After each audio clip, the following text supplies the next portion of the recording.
பணம் இருப்பது தவறல்ல, இருக்க வேண்டிய இடம் பாதத்துக்கு கீழே, என்னுடைய நெஞ்சுக்கு அருகில் அல்ல.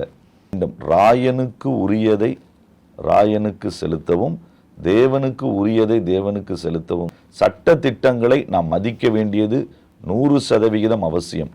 ஆப் முझे சேவா कीजिए तब मैं आपको सेवा करूंगा. வேற எடிட் பண்ணிக்கலானே. ஓகே. அடுத்து மிக முக்கியமான ஒரு காரியம் நான் உங்கள்கிட்ட கேட்க நினச்சது, நம்ம இப்போ பொதுவாக என்னுடைய அறிவின்படி நம்ம ஒரு இடத்துக்கு போகிறோம், சுதேச மிஷினரிகள் ஒருவேளை அங்கே எழும்புனாங்க அப்படின்னா அவங்கள ஒரு போதகராக நம்ம ஆர்டைன் பண்ணுறோம். அவங்களுக்கு கீழே ஒரு 20-30 விசுவாசிகள் இருக்கிறாங்க. இப்போ என்னுடைய கேள்வி என்னென்னா, இந்த 20-30 விசுவாசிகளை வழிநடத்தக்கூடிய அளவுக்கு அந்த போதகராக நியமிக்கப்பட்ட சுதேசி மிஷினரியை நாம் பயிற்சிவித்தோமா? தியாலஜிக்கல் பிரின்சிபலாக இருக்கலாம். ஏன்னா வில்லியம் மெக்டானல்ட் சொல்லும்போது இப்படி சொல்கிறார், ஒரு மெய்ப்பனை விட சபை அதிகமாக வளருவதற்கு வாய்ப்பில்லை. அப்போ என்னுடைய கேள்வி என்ன அப்படின்னா, அந்த மேய்ப்பர்களை நம்ம அந்த அளவுக்கு ட்ரெயின் பண்ணுறோமா, எக்யூப் பண்ணுறோமா? தியாலஜிக்கலாக, ப்ராக்டிக்கல், இன்னும் சொல்ல போனால் கொஞ்சம் லீடர்ஷிப் ஸ்கில், இதெல்லாம் நம்ம ட்ரெயின் பண்ணுறோமா, பண்ண முடியுமா? எல்லா மிஷினரி ஸ்தாபனங்களும் இந்த முயற்சியை செய்கிறது. அது கண்டிப்பாக நான் சொல்ல முடியும். எனக்கு தெரிந்தவரை நிறைய நண்பர்கள் இருக்கிறார்கள், எல்லாரும் முழு மனதோடு கூட பல விதங்களிலே முயற்சி செய்கிறார்கள். ஆனால் எனக்கு தெரிந்து இந்த முயற்சியிலே தியாலஜியினுடைய நம்ம சவுத் இந்தியாவில் கிடைக்கக்கூடிய அந்த தரத்திலே கொடுக்க முடியாமல் இருப்பதற்கு காரணம், அங்கு உள்ள ஒரு பேசிக்கான எஜுகேஷனல் அந்த சிஸ்டம், அதில் இருக்கக்கூடிய குவாலிட்டி. பள்ளிக்கூடத்திற்குள்ள பெயர் இருக்கும், பள்ளிக்கூடம் போயிருக்க மாட்டாங்க. கல்லூரியில் பெயர் இருந்திருக்கும், பாஸ் பண்ணி இருந்திருப்பார்கள், ஆனால் கல்லூரிக்கே போயிருந்திருக்க மாட்டாங்க. இப்படிப்பட்ட ஒரு பின்னணி இருப்பதினாலே இதில் ஒரு சின்ன சவால் இருக்கிறது. ஆனால் இந்த சவால் நம்முடைய எக்ஸ்கியூஸாக மாற முடியாது. ஸோ இவர்களுக்கு ஒரு செமினரி ட்ரைனிங் கொடுக்க முடியாவிட்டாலும் பணித்தளத்திலே தொடர்ச்சியான ட்ரைனிங், த கண்டினியூவஸ், அவங்களுக்கு எம்பவர்மெண்ட் என்று சொல்லுகிறோமே, அதை நாம் கண்டிப்பாக கொடுக்க வேண்டும், கொடுக்கிறோம். அது இன்னமும் வளர வேண்டும் என்பது என்னுடைய தாகம். நான் ஏன் இந்த கேள்வி கேட்டேன், நான் அஃப்கோர்ஸ் உங்களோட பாயிண்ட் மிகவும் வேலிட். அதாவது எஜுகேஷன் சிஸ்டம் அங்கே ப்ராப்பராக இல்லை, நிறைய பேருக்கு எழுத படிக்க கூட தெரியாதுங்கிற எனக்கு புரியுது. ஆனால் இயேசுவோடு இருந்தவர்களை நம்ம பார்க்கும் பொழுது, மத்தேயு ஒரு டேக்ஸ் கலெக்டர் அப்படின்னா பேதுரு ஒரு மீனவனாக இருக்கிறான். ஆனால் இவர்களை வச்சு தான் தேவன் நாம் பார்க்குற இன்றைக்கி அடிப்படை சபையான அப்போஸ்தல சபை அப்படிங்கிறது நிறுவப்பட்டது. அப்போது இங்கே நம்ம அதான் அடிக்கடி நான் இந்த ஒரு வாக்கியத்தை பயன்படுத்துவோம், வேதம் வேத வல்லுநர்களுக்கானது அல்ல, அது விசுவாசிகளுக்கானது. விசுவாசியாக இருந்து வேத வல்லுநர் அவ்வளோ, அது வேறு விஷயம். இல்லை பிரதர் இதெல்லாம் எனக்கு புரியாது பிரதர் அப்படின்னா, இயேசு தம்மோடு இருக்கவும் மற்ற காரியங்கள் அடுத்த காரியங்களை சொன்னார். அப்போ அவர்களோடு நம்மோடு கூட அவர்கள் பயணிக்கும் பொழுது கண்டிப்பாக அநேக காரியங்களை கற்றுக்கொள்வார்கள் அப்படின்னு சொல்லி தான் நான் யோசிக்கிறேன். அதான் அவங்கள்ட்ட சொல்ல வந்தேன். நீங்கள் சொல்வது 100% உண்மை. இயேசுவோடு கூட இருந்தவர்கள் கல்லாதவர்கள், படிப்பறிவு இல்லாதவர்கள் என்று வேதம் சொல்லுகிறது. ஆகவே அது மட்டும் தடையாக இருக்கிறதுக்கு நிச்சயமான ஒரு வாய்ப்பில்லை. நம்முடைய வாழ்க்கை ஆவியினால் நிரப்பப்பட்ட வல்லமை உள்ள கிரியைகள், இன்னும் கொஞ்சம் அவர்களோடு கூட ஒரு தகப்பனாய் இருந்து நாம் அவரை செதுக்கினால் இன்னும் நிச்சயமாய் அவர்கள் வளர முடியும். ஆனால் அப்புறம் நார்த் இந்தியா அப்படின்னு சொல்லி பார்த்தாலே யூஸ்வலாக மேகசினில் பார்த்தீங்கன்னா எல்லா பேப்டிசம் சர்வீஸோட ஃபோட்டோ இருக்கும்ண்ணே. நாங்கள் இத்தனை பேருக்கு ஞானஸ்நானம் கொடுத்தோம் என்று சொல்லி. இது north Indiana south India picture எப்படின்னா, ஒவ்வொரு சர்ச்லேயும் ஒரு கன்வென்ஷன் ஏதோ முடித்த உடனே எத்தனை பேர் கை தூக்குனாங்க, அவங்களுடைய நம்பர். ஏன்னா நம்மளுக்கு இது எப்படி ஆயிடுச்சுன்னா, numbers and members become the key for என்ன சொல்கிறது, நம்ம மினிஸ்ட்ரியை ப்ரொஜெக்ட் பண்ணக்கூடிய ஒரு கீ ஆகிடுச்சு. இப்போ என்னுடைய ஒரு கேள்வி என்ன அப்படின்னா, நம்ம ஞானஸ்நானம் கொடுக்கும் பொழுது இப்போது அதை நான் இப்படி யோசிப்பேன், பேதுருடைய முதல் பிரசங்கத்தில் ஆயிரக்கணக்கான பேர், ரெண்டாவது பிரசங்கத்தில் ஆயிரக்கணக்கான பேர். ஆனால் பவுலுடைய முதல் பிரசங்கத்திலேயோ இல்லை பவுலுடைய தொடர்ச்சியான ஊழியத்திலேயோ ஆயிரக்கணக்காக நூற்றுக்கணக்காக அப்படி பார்க்கவே முடியல. ஆனால் பேதுருவை விட பவுல் சிறந்த ஊழியரா இல்லை பவுலை விட பேதுரு சிறந்த ஊழியரா அப்படின்னு நம்ம தீர்மானிக்க முடியவும் முடியாது. டிஃப்ரெண்ட் கைண்ட் ஆஃப் இருக்குது ஆண்டவர் நடத்துகிறார். ஆனால் நம்ம மிஷன் ஸ்தாபனங்களில் பொறுத்த வரைக்கும் இவ்வளோ பேருக்கு ஞானஸ்நானம் கொடுத்தோம் அப்படிங்கிறத நம்ம ப்ரொஜெக்ட் பண்ணுறோமே, அல்லது இவ்வளோ பேரை சபையில் சேர்த்தோம் விசுவாசி ஆக்கணும் அப்படிங்கிறத நம்பர்ஸ் ஏன்னா ஒரு கீ ரோல் ப்ளே பண்ணுது, அது ஒரு கேள்வி. அடுத்து எப்போ ஞானஸ்நானம் கொடுப்பீங்க? இன்றைக்கி அவர் ஆமாம் இயேசு மசி எனக்கு பிடிச்சிருக்கு அப்படின்னோட ஞானஸ்நானம் கொடுப்பீங்களா? இல்லை ஏதாவது அதுக்கு இடையில எதாவது நம்ம ப்ராசஸ் ஏதாவது ஃபாலோ பண்ணுறோமா? இதில் 2 விதமான கூட்டங்கள் இருக்கிறது. உண்மையாக உத்தமமாக அவர்களை சீஷத்துவத்தில் கொண்டு வந்து ஞானஸ்தானம் கொடுப்பது தான் சரியான வேதத்தின்படியான முறை. அதை கடைபிடிக்கிற நல்ல மிஷனரி ஸ்தாபனங்கள் இருக்கிறார்கள், உண்மையாக இருக்கிறார்கள். நானே அதற்கு சாட்சி சொல்ல முடியும். இதில் ஞானஸ்தானத்தை அவர்கள் நல்ல கனிகளை தந்த பிறகு கொடுப்பது தான் சரியான முறை. அது வேதத்தில் மிக தெளிவாக அது சொல்லப்பட்டிருக்கிறது. ஒருவேளை ஒரு சில இடங்களிலே அந்த ஜெயிலராக இருக்கட்டும், அல்லது பிலிப்பு கொடுத்த அந்த எத்தியோப்பிய மந்திரியாக இருக்கட்டும், அது இரண்டும் எக்ஸப்ஷனலாக இருக்கலாம். ஆனால் எல்லா இடங்களிலும் சீஷராக்கி அவர்களுக்கு பிதா குமாரன் பரிசுத்தாவின் நாமத்தினால ஞானஸ்தானம் கொடுப்பது தான் வேத முறை. அதைத்தான் பெரும்பாலான மிஷனரி ஸ்தாபனங்கள் கடைபிடிக்கிறார்கள். ஆனால் ஒரு சிலர் தங்களுடைய உதவி செய்கிறவர்களை பிரியப்படுத்துவதற்கு அல்லது தங்களுடைய இந்த போட்டி மனப்பான்மை அடிப்படையிலே நாங்கள் குறைந்தவர்கள் அல்ல என்பதை காண்பிப்பதற்கு சில நேரங்களில் அழுத்தப்பட்டு தவறான காரியங்கள் நடந்திருக்கிறது. இதையும் நான் மறுக்கவில்லை. ஆனால் இதனுடைய சதவிகிதம் மிக குறைவு.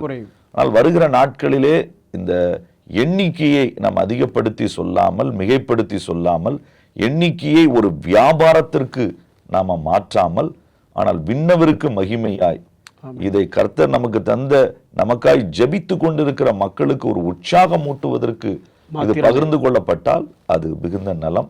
அது வேதத்தின்படியானதாக இருக்கும். ஆனால் எடுத்து ரட்சிப்பு அப்படின்னு பார்க்கும் பொழுது நம்ம ஜஸ்டிஃபிகேஷன், சாங்டிஃபிகேஷன், க்ளோரிஃபிகேஷன் அப்படின்னு பார்க்குறோம். டாக்டர் ஐன்சைட் சொல்லும் பொழுது ஒருத்தர் போய் ட்ராக்ஸ் கொடுத்துட்டு அவர்கிட்ட கேட்குறாங்க, ரட்சிக்கப்பட வேண்டுமா, இதை படிங்க, நீங்கள் ரட்சிக்கப்பட்டீர்களா அப்படின்னா அவர் உடனே திருப்பி அவனை பார்த்து, அந்த பையனுக்கு அது டாக்டர் ஐன்சைட்டே தெரியாது. ஆனால் அவர் சொல்கிறாரு, ரட்சிக்கப்பட்டேன், ரட்சிக்கப்படுகிறேன், ரட்சிக்கப்படுவேன் அப்படிங்கிறார். அவன் முழிக்கிறார். அதுக்கப்புறம் தான் டாக்டர் ஐன்சைட் அப்படிங்கிறது தெரியுது. நான் ஏன் இந்த கேள்வியை கேட்குறேன் அப்படின்னா, ஜஸ்டிஃபிகேஷன், நீதிமானாக்கப்படுதல், இயேசுவின் பிள்ளையா நீ மாறிட்ட அப்படின்னு நம்ம சொல்லக்கூடிய அதே அளவுக்கு பரிசுத்தமாகுதல் அப்படிங்கிற காரியத்தை நம்ம மிஷன் ஃபீல்டில் போதிக்கிறோமா? கண்டிப்பாக. இதை நம்ம ஒரே வழியில் டிசேபிள்ஷிப் ட்ரைனிங் அல்லது டிசேபிள்ஷிப் கோர்ஸ் என்று சொல்லி நிறைய காரியங்களை டிசேபிள்ஷிப் ஸ்கூல் என்கிற விதத்திலே கூட 6 மாதங்கள் 1 வருடங்கள் அவர்கள் செய்கிறார்கள். ஆனால் ஒருவேளை இந்த போதனை மட்டும் அவர்களை நிச்சயமாக பரிசுத்தத்திற்குள்ளே கொண்டு வர முடியாது. பரிசுத்த ஆவியினுடைய திருமுழுக்கு, அந்த அனுபவம், அந்த அபிஷேகத்தில் நிறைந்து வாழக்கூடிய அந்த கிருபை அவர்களுக்கு நிச்சயம் வேண்டும். இதிலே பரிசுத்த வாழ்க்கையை நாம் சொல்லிக் கொடுக்காவிட்டால் அவர்களுடைய பின்மாற்றம் நம்முடைய முழு எஃபோர்ட்டையும் கூட அது கெடுத்துவிடும். ஆகவே அதில் 2வது கேள்விக்கு இடமே இல்லை. பரிசுத்தத்தை அழுத்தம் கொடுக்க வேண்டும். அதை இந்த நாட்களிலே கொடுக்கிறோம். ஆனால் அதிலே சில கடினமான சவால்கள் என்னவென்றால், சமுதாயம் சம்பந்தப்பட்ட சில முறைகளை ஜனங்கள் விடுவதற்கு அவர்கள் மிகுந்த கடினப்படுகிறார்கள். ஆனால் இந்த நாட்களிலே ஒரு நல்ல செய்தி, கொஞ்சம் கொஞ்சமாக துணிந்து தைரியமாக சமுதாய கட்டுப்பாடுகளை எதிர்த்து நிற்கக்கூடிய ஆண்களையும் பெண்களையும் தேவன் எழுப்பி இருக்கிறார். ஒரு பரிசுத்த ஆவியினுடைய பெருமழை இன்னும் ஊற்றப்படும் பொழுது இன்னும் அதிகமான ஒரு பரிசுத்தத்தில் வைராக்கியமான ஒரு சந்ததியை நாம் பார்க்க முடியும். சூப்பர். என்னுடைய அண்டர்ஸ்டாண்டிங் என்ன அப்படின்னா, நாம் ஒரு மனிதனை தேவனுக்குள்ளாக கொண்டு வருகிறோம். நாம் வருகிறோம்னு சொல்கிறத விட சத்தியம் அவர்களை உள்ளே கொண்டு வருகிறது. உள்ளே கொண்டு வந்தோன்னா அவருக்கு நம்ம கொடுக்குற முதல் பயிற்சியே இன்னொருத்தரை எப்படி ஆண்டவர்களை கொண்டு வரணும் அப்படிங்கிற பயிற்சியை தான் நம்ம கொடுக்குறோம். பிரத்யட்சமாக தான் செய்கிறோமே தவிர, இந்த மனிதனை ஷீஷர் ஆக்கி தென் அவன் ஷீஷரா அப்படிங்கிற பயிற்சி கொடுக்கப்படவில்லையோ அப்படிங்கிறதுனால தான் நான் அந்த கேள்வி என்ன கேட்டேன். இதில் சில இடங்களில் ஒரு பேலன்ஸ் இல்லாமல் இருப்பது உண்மைதான். சில இடங்களிலே எவாஞ்சலிசம் அதிகமாக மிகைப்படுத்தப்பட்டு டிசேபிள்ஷிப் மிக குறைவாக அது குறைக்கப்படுவதற்கு நிறைய இடங்களிலே இந்த வாய்ப்புகள் இருக்கிறது. அது நான் ஒத்துக்கொள்கிறேன். ஆனால் அதை கான்ஷியஸாக இந்த நாட்களிலே செய்கிறோம் என்கிற அஷூரன்ஸை நான் கொடுக்க முடியும். இதற்கு இன்னொரு முக்கிய காரணம் இந்த நாட்களில் நடக்கிற உபத்திரவங்கள்.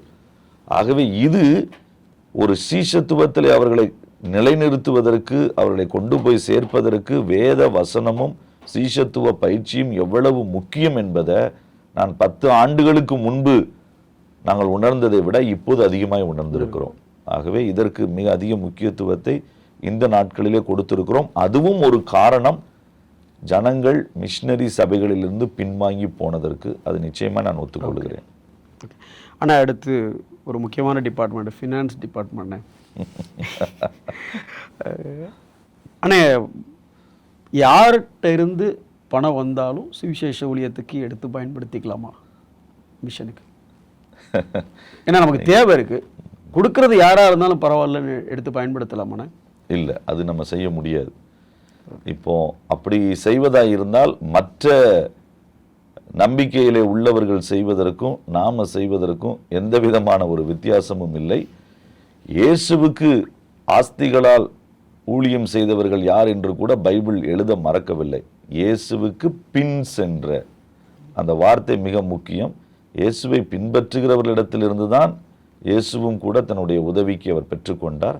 விசுவாச கூட்டத்தார் தங்களுடைய வீடுகளையும் நிலங்களையும் விற்றுதான் அப்போஸ்தலரிடத்திலே கொண்டு வந்து வைத்தார்கள்.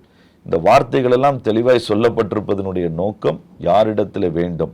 இன்னொரு தெளிவான உதாரணம் அப்போஸ்தலர் 8 சீமோன் வந்து பணத்தை கொடுத்த பொழுது அவன் விசுவாசியாய் மாறின பிறகும் கூட அவனுடைய எண்ணம் தவறாய் இருந்ததினாலே, பேதுரு ஒரு சாதாரண நல்லா பேசக்கூடியவர், உன் பணமும் உன்னோடு கூட நாசமாய் போக கடவுதுன்னு சொன்னார்.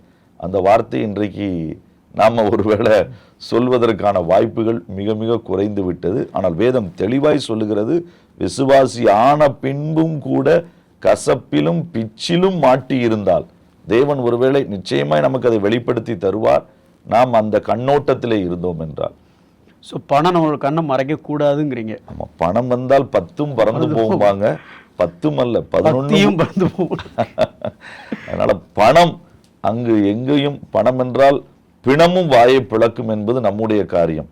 ஆனால் நம்முடைய கிறிஸ்தவத்தை பொறுத்தளவிலே அந்த நாட்களிலே அப்போஸ்தலர்கள் செய்த அருமையான ஒரு காரியம், பணத்தை பாதத்திலே வைத்தார்கள். காலுக்கு கீழே பணம் இருந்தது, அதனால் தப்பித்தார்கள். இன்றைக்கு நாம் பாக்கெட்டிலே வைக்கிறோம், இருதயத்துக்கு பக்கத்திலே வைக்கிறோம், அதனால் தான் அங்கே பிரச்சனை வருகிறது. பணம் இருப்பது தவறல்ல, இருக்க வேண்டிய இடம் பாதத்துக்கு கீழே, என்னுடைய நெஞ்சுக்கு அருகில் அல்ல. சூப்பர். ஏன்னா வேதம் சொல்லும் பொழுது 2 எஜமான்களுக்கு அப்படின்னு சொல்லும் பொழுது ஆண்டவரையும் பிசாசையும் சொல்லலை, ஆண்டவரையும் பணத்தையும் தான் சொல்லுது. அதனால தான் நான் கேட்டேன். அப்புறம் இந்த அபைடிங் கவர்மெண்ட் லாஸ், இங்கே நாங்கள் ஒரு சபையோ ஒரு கட்டடமோ கட்டுறதுக்கு ஏகப்பட்ட பாலிசிஸ், நிறைய காரியங்கள் அரசாங்கம் வகுத்து இருக்கிற சட்டத்திட்டங்களுக்கு உட்பட்டு நடக்க வேண்டியிருக்கிறது. இதே மாதிரி மிஷன் ஃபீல்டில் நாம் ஏன்னா நம்மளுடைய நோக்கமே பார்த்தீங்கன்னா எத்தனை திருச்சபை அது தேவை, அதில் எந்த மாற்று கருத்தும் இல்லை.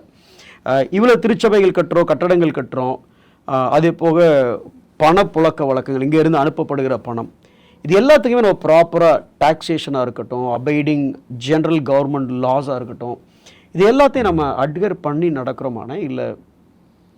எனக்கு தெரிந்து இந்தியா மிஷன் அசோசியேஷனாக இருக்கட்டும், அது ஒரு பெரிய ஃபெசிலிட்டேட்டிங் பாடி.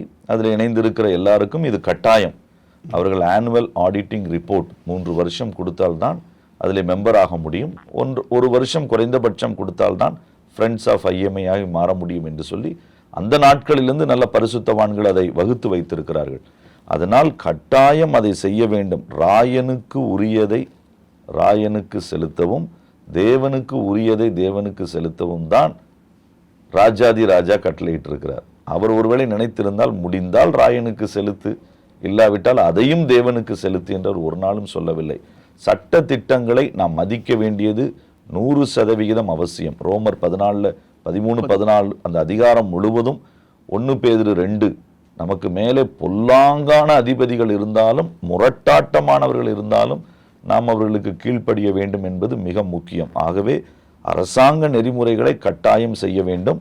ஒருவேளை அது சுவிசேஷத்திற்கு விரோதமாக இருக்கக்கூடிய இடத்திலே மட்டும்தான் நான் அதை மீற முடியும். என்னுடைய தனிப்பட்ட சாட்சியிலும் சொல்ல முடியும். என்னுடைய மனைவி ஒரு மருத்துவராக இருக்கும் பொழுதும் அவங்க அந்த ஸ்கேன் செய்வதற்குரிய லைசன்ஸுக்குரிய எல்லா படிப்பையும் முடித்திருந்தார்கள். ஆனால் அங்கிருந்த சிவில் சர்ஜன் இடத்திலே நீ 25,000 ரூபாய் அல்லது குறைந்தபட்சம் கொடுத்தால்தான் நான் இந்த லைசன்ஸ் கொடுக்க முடியும் என்று சொல்லி நான் சொன்னேன், அது நிச்சயமாய் நடக்காது. 1 மாதம் 2 மாதம் அதற்கு பிறகு புதியவர் ஒருவர் வந்தார். அவரிடத்தில் கேட்ட பொழுது அவரும் அதே கண்ணோட்டத்திலே ஆனால் வேறு விதமாய் சொன்னார், இல்லை நீங்கள் இன்னொரு பயிற்சி எடுத்தால் தான் தருவேன் என்று. அரசாங்கத்திலே அப்படி ஒரு சட்டத்திட்டம் கிடையாது. ஆனால் அதற்காக என்னுடைய மனைவியையும் 11 மாத குழந்தையும் நான் திருப்பி அனுப்பினேன். அந்த கோர்ஸை மறுபடியும் இன்னொரு கோர்ஸையும் எக்ஸ்ட்ரா படிக்க வைப்பதற்கு. அதற்கு நாங்கள் பண்ணின செலவு 50,000 ரூபாய். ஆனால் அவன் கேட்டது 25,000 ரூபாய் தான். என்னுடைய நண்பன் இடத்திலே கேட்டான், அண்ணா 50,000 ரூபாய் கொடுத்து ட்ரைனிங் அனுப்பி இதை செய்வதற்கு 25,000 ரூபாய் தேவன் தானே வாசலை திறக்கிறார் என்று சொல்லி நான் சொன்னேன், 25,000 வச்சு இன்னொருத்தங்களுக்கு ஒரு உதவி செய்யலாமே என்று சொல்லி. அப்பொழுதுதான் நான் சொன்னேன், ஆண்டவர் திறக்கிற வழி பரலோகத்தின் வாசல், சத்துரு திறக்கிற வழி நரகத்தின் வாசல். இது இடுக்கமானது, இது விசாலமானது. ஆகவே நமக்கு அது தூரமானதா இருக்கலாம், நெருக்கமானதா இருக்கலாம். வாசல் எந்த வாசல் என்பதுதான் முக்கியம். நரகத்தின் வாசலிலே எளிதாய் போய்விட முடியும், பரத்தின் வாசல் கடினம் ஆனால் களிப்பானது. இந்த சர்வீஸ் சார்ஜ்லாம் சொல்லுவாங்கல்லானே, நான் எதுக்கு இதை சொல்கிறேன் அப்படின்னா, சில நேரத்தில் அரசாங்கத்தின் சட்டத்திட்டத்தை நாம் அது தவறு செய்யாத மாதிரி ஒரு பிக்சரை கிரியேட் பண்ணிட முடியும். ஆனால் கர்த்தர் பார்த்துட்டே இருக்கிறார். Since we are involving so many buildings and schemes அப்படி ப்ராஜெக்ட்ஸ்ன்னு இருக்கும் பொழுது இந்த மாதிரி சவால்கள் உங்களுக்கு வந்திருக்கா? நிச்சயமா. இது வரலன்னு சொன்னால் நான் பொய் சொல்கிறவனா மாறிடுவேன். அங்கு பீகாரிலே பொதுவாய் சொல்வார்கள், நீ என்னை கவனி, நான் உன்னை கவனிப்பேன். அதுதான் சொல்வார்கள். அது ஹிந்தியிலே சொல்வார்கள். எந்த ஹிந்தியில் கொஞ்சம் சொல்லுங்களேன். நம்ம ஒரு ஆஃபீஸுக்கு போனால் அவங்க முதல்ல நம்ம அப்ளிகேஷனை கொடுக்கும் பொழுதே அவங்க என்ன செய்வாங்கன்னா, ஆப் முஜே சேவா கீஜியே தப் மை ஆப்கோ சேவா கருங்கா. இதுதான் அவங்க சொல்லக்கூடிய ஒரு வார்த்தை. டேபிளுக்கு கீழே நம்மளை உதவி செய்ய சொல்வார்கள், டேபிளுக்கு மேலே அவர்கள் உதவி செய்வார்கள். சில பேர் நான் வாங்க மாட்டேன் என்று டேபிளை திறந்து விட்டு டீ குடிக்க போயிடுவாங்க. நம்ம டேபிளில் நம்ம போட எடுத்துட்டு போகணுமா இல்லை நம்ம அங்கே போட்டுட்டு பூட்டி விட்டு போக வேண்டும்.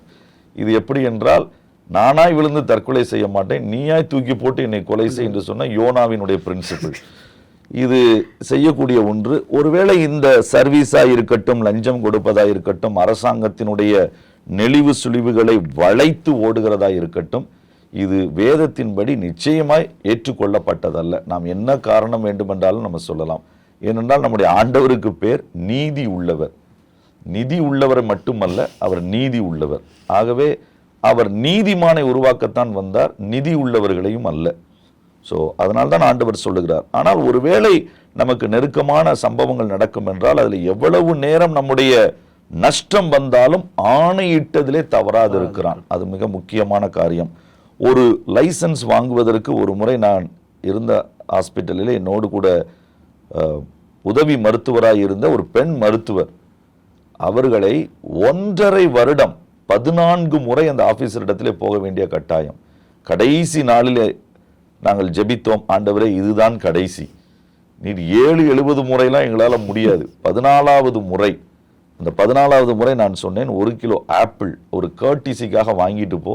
அவள் சொன்னால், நான் இன்னொரு கிஃப்டையும் எடுத்து வச்சிருக்கிறேன். என்னமா கிஃப்ட்? பைபிள். இதை கடைசி முறையாக நாம் கொடுக்க போகிறோம். அவருக்கு ஆப்பிள் அவருடைய சரீரத்திற்கு ஆப்பிள், அவருடைய ஆவிக்கு வசனம். இதை கொடுத்து விட்டு நான் நான் ஜெபம் பண்ணி அனுப்பிச்சேன். அவள் போனவள் வந்தவள் சொன்னால், அண்ணா பெரிய ஆச்சரியம். ஏனென்றால் அந்த ஆபீசர், ஸ்டேட் ஆபீசர் சொன்ன காரியம், உனக்கு வெக்கமே கிடையாதா? உன்னை இதுக்கு மேல நான் திட்ட முடியாது. 13 முறை நான் உன்னை திட்டேன். சூடு சொரண மானம் உனக்கு எதுவுமே இல்லை. ஆனா 14வது முறையும் நீ வந்து நிக்கிற. ஆனா என்னுடைய மனசு இன்னைக்கு கேட்கல. ஏன்னா இன்னைக்கு தான் என்னுடைய கடைசி ஒர்க்கிங் டே.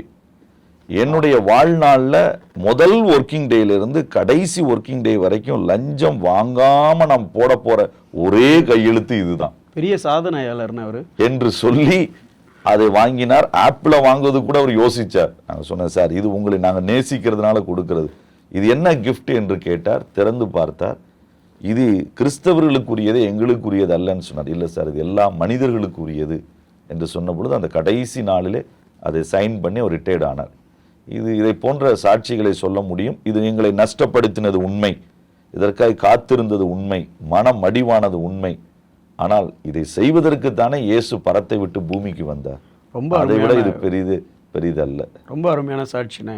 அந்த நீங்கள் கொடுத்த அந்த வேதம் கண்டிப்பாக அந்த மனுஷன் கையில் அன்றைக்கி போய் சேருவதற்கு அது ஒரு அருமையான ஒரு தருணம். ஆனால் நான் கடந்த 2 நாளுக்கு முன்னே ஒரு அண்ணன் பேசிகிட்டு இருக்கும்போது அவங்க சொன்ன ஒரு காரியம் என்னென்னா, ஜீல் டுவர்ட்ஸ் த மிஷன்ஸ் அல்லது மிஷனரிஸோடைய அந்த பேஷன் அண்ட் ஜீல் ஒரு 2 அல்லது தசாப்தங்கள் அல்லது 10 வருஷங்களுக்கு முன்னே இருந்த அதே வேகம் வைராக்கியம் இன்னைக்கு இருக்கக்கூடிய மிஷனரிஸுக்கு அதே மாதிரி இருக்குதா? அது சொல்ல போவென்றால் குறைந்து விட்டது என்று தான் சொல்ல வேண்டும். ஏன் அதற்கு காரணம்? முதல்ல அது எந்த அளவுக்கு குறைந்திருக்கிறது என்றால், நான் ஆரம்பத்தில் மிஷனரியாய் போகும் பொழுது 2 கேள்விதான் கேட்கப்பட்டது. எங்கு வேண்டுமானாலும் எப்பொழுது வேண்டுமானாலும் செல்வாயா? வேறெவர் வென்னெவர் இந்த கேள்வி. முதலிலே உன்னுடைய அழைப்பை கேட்டார்கள், பிறகு வேறெவர் whenever are you ready, you are appointed, அவ்வளவுதான். 2 கேள்விதான். இப்பொழுது நாங்களே கேட்கவில்லை, அவர்களே அப்ளிகேஷனில் எழுதியிருக்கிறார்கள் எக்ஸ்பெக்டட் மந்த்லி அலவன்ஸ், இதை நாங்கள் எதிர்பார்க்கிறோம், இந்த வசதிகள் மினிமம் எக்ஸ்பெக்டட் அலவன்சஸ் இதையெல்லாம் எதிர்பார்க்கிறார்கள். ஒருவேளை நான் யோசிக்கிறேன், இது சரியாய் படிப்பிக்கப்படவில்லையா? இந்த வசதிகளை கேட்பதை கூட நான் தவறு என்று நான் சொல்லவில்லை, திறந்த மனதோடு அவர்கள் எழுதியிருக்கிறார்கள், அதை நான் ஒரு விதத்தில் நான் ஏற்றுக்கொள்ளுகிறேன். ஆனால் இதை போன்ற மிஷனரிகள் நம்மளிடத்திலே வருகிறவர்களை இன்னமும் நாம் வைராக்கியமாய் மாற்றி உருவாக்க வேண்டிய இன்னொரு யுகத்திலே மிஷனரி ஸ்தாபனங்கள் வந்திருக்கிறது என்பதை ஸ்தாபனங்கள் ஏற்றுக்கொள்ள வேண்டும். நான் இருந்ததை போல இவன் இல்லை என்று சொல்வது எளிது, நான் இருந்ததை போல இவனை மாற்றுவேன் என்று சொல்வதுதான் தேவனுடைய ஒரு தெளிவான பார்வை. தன்னிடத்திலே வந்த சீமோனைத்தான் முதல் நாள் ராத்திரியிலே இயேசு சொன்னார், இனி நீ சீமோனா இருக்க முடியாது, இனி நீ கேபாவாகத்தான் மாறியாக வேண்டும். அதுதான் உண்மையான மிஷனரி ஸ்தாபனம். 21ஆம் நூற்றாண்டினுடைய மிஷனரி ஸ்தாபனங்கள் செய்ய வேண்டியவைகள். நான் இருக்கும் பொழுது நான் 5 ரூபாய்க்கு ஓடினேன், பரவாயில்லை, இன்றைக்கு நீ ஏன் ஓடவில்லை என்று கேட்பதை விட அந்த அர்ப்பணிப்பை இவனுக்குள் நான் கொண்டு வருவதுதான் என்னை இயேசுநாதராய் மாற்றும் என்று நான் நம்புகிறேன். ஏன்னா சில நேரங்களில் நாங்கள் என்ன கேள்விப்படுறோம் அப்படின்னா, ஒரே மிஷனுக்கு ஒரு மிஷனரி ஒரே மிஷனுக்கு ஆர்கனைசேஷனுக்கு வேலை செய்வது இல்லை. ஏன்னா அவங்க மேலேயும் தப்பு சொல்ல வாய்ப்பு இல்லை, ஏன்னா அவங்களுடைய குடும்ப பாரம் சூழ்நிலை அப்படி இருக்கிறதுனால. ஸோ இது ஒன்று அந்த அந்த வேகம் அல்லது அந்த பாரம் குறைந்து விட்டதுன்னு சொல்லலாம். அதே நேரம் இன்னொரு பக்கம் நாம் அவர்களை சரியாக கவனிக்க தவறிவிட்டோமோ அப்படின்னும் சொல்லலாம் நினைக்கிறேன். 2 பதிலை நான் சொல்லிடுறேன். போன உங்களுடைய கேள்விக்கு நான் பாதிதான் பதில் சொல்லியிருக்கிறேன். ஏன் மிஷனரி தாகம் குறைந்தது? இதற்கு முந்தின தலைமுறையில் இருந்த தீ வேகம் இன்றைக்கு ஏன் இல்லை? அதற்கு முக்கியமான காரணம், முந்தின தலைமுறையிலே சிலுவையிலே அறையப்பட்ட இயேசுவை அவர்கள் சந்தித்தார்கள். இப்பொழுது பிரசங்கிக்கப்படுகிற இயேசுவும் இப்பொழுது சொல்லித்தரப்படுகிற வாழ்க்கை முறையும் செழிப்பை தருகிற இயேசு. இதில் ஒரு பெரிய வித்தியாசம் இருக்கிறது. நீங்கள் யாரை பார்க்கிறீர்களோ அதுதான் உங்களிலே பிம்பமாய் விழும். அது ஒரு முக்கியமான ஒரு காரணம். அன்றைக்கு அர்ப்பணத்தை அதிகமாய் சொல்லப்பட்டது, இன்றைக்கு ஆராதனைகளும் மற்றவைகளும் அதிகம் மிகைப்படுத்தப்பட்டது. ஆராதனைக்கு விரோதமானவன் அல்ல, ஆனால் அதிக மிகைப்படுத்தப்பட்டதனுடைய விளைவு இவைகள். இதை தாண்டி அந்த நாட்களிலே பாவம் செய்வதற்கான வாய்ப்புகள் குறைவு. இன்றைக்கு பாவம் செய்வதற்கான வாய்ப்பு மடியிலே இருக்கிறது. ஆகவே மடியிலே தீயை வைத்து வேகாமல் இருப்பவன் என்பது நம்முடைய தலைமுறைக்கு எழுதப்பட்ட வசனம் என்று நான் இப்பொழுது உணர்கிறேன்.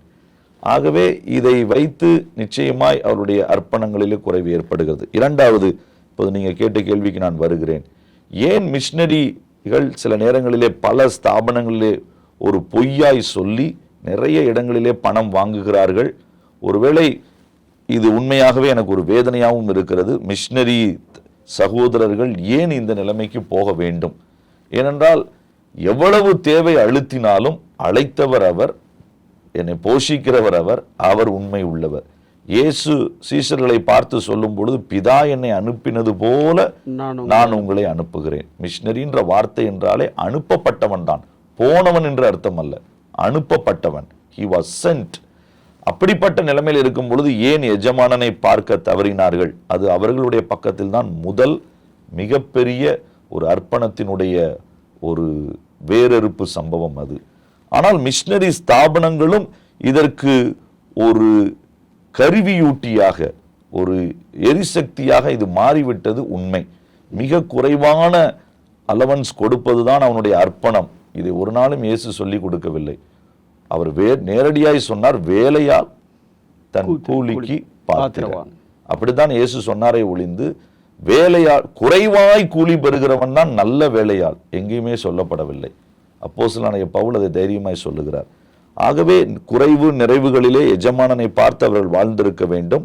ஆனால் மிஷினரி ஸ்தாபனங்கள் இன்னமும் மிஷினரிகளினுடைய அர்ப்பணிப்பை ஒருவேளை அது அபியூஸ் பண்ணுவது தவறானது. அது நிச்சயமாய் ஒரு வேதனை ஊட்டக்கூடியது. அவர்கள் வெளிநாட்டு மிஷினரி ஸ்தாபனங்கள் எந்த அளவிற்கு தங்களுடைய மிஷினரிகளை சொந்த சகோதரர்களைப் போல பாவித்து தங்களால் இயன்றதை, நான் அவர்களை லக்ஸரியஸா வைக்க சொல்லவில்லை, அவர்களுடைய பேசிக் நீடை மீட் பண்ணுவதற்கு தேவையான காரியங்களை தலைவர்கள் கட்டாயம் செய்ய வேண்டும்.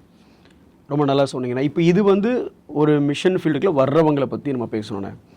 இப்போ நான் இன்னொரு ஆஸ்பெக்ட், இன்னொரு பெர்ஸ்பெக்டிவ் பார்க்குறேன் அப்படின்னா, மிஷினரி ஆகும் பொழுது அதே பேஷன் ஜீல் இருக்குதுண்ணே.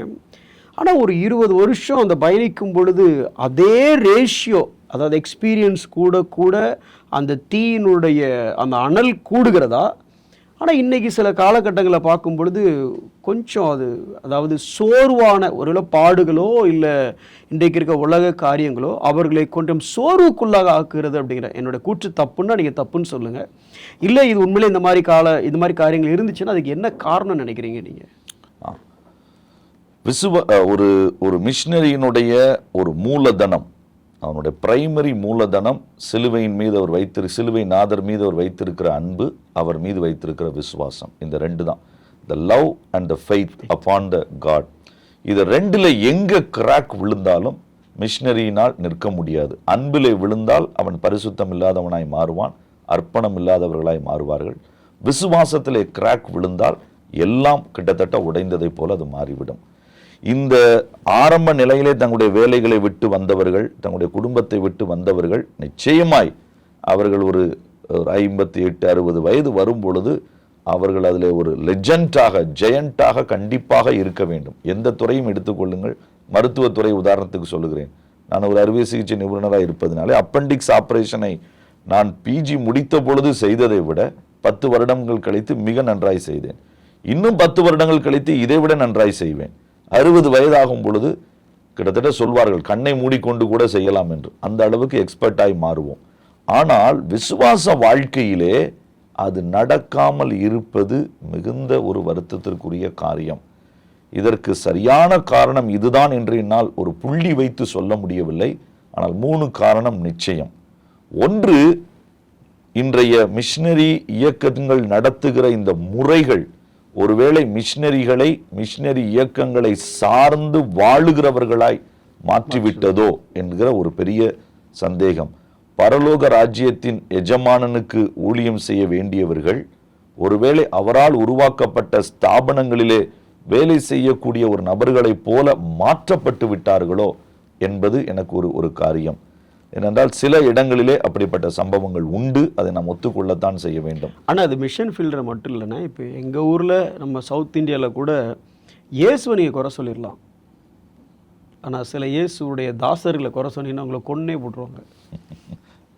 இதை நீங்கள் சொல்கிறதுனால உங்களையும் சொல்வதற்கான வாய்ப்புகள் இருக்கு. இல்லை, நான் வேணா எடிட் பண்ணிக்கலானே. ஓகே. ஆனால் இப்போது கொஞ்சம் உங்களுடைய தனிப்பட்ட இப்போ அந்த ஊழியத்தை பற்றி பேச போறேன். ஏன் நேபாள்?